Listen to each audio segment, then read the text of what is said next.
Hi everyone, in front of me I've got Motorola Moto E14 and let me share with you how to clear credentials on this device.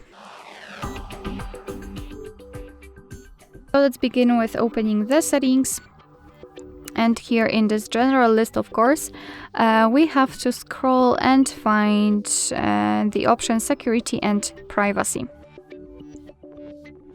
Then scroll down and tap on more security and privacy. And here we have to localize encryption and credentials, which is also almost at the very bottom of the list.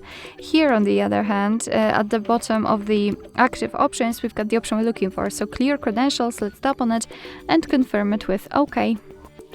We will have to confirm it with our screen lock, so let's do it. And as you can see, not only we've got this information, but also this option is inactive, which means that we just successfully removed all saved certificates. Alright, so that will be all. Thank you so much for watching. I hope that this video was helpful, and if it was, please hit the subscribe button and leave the thumbs up.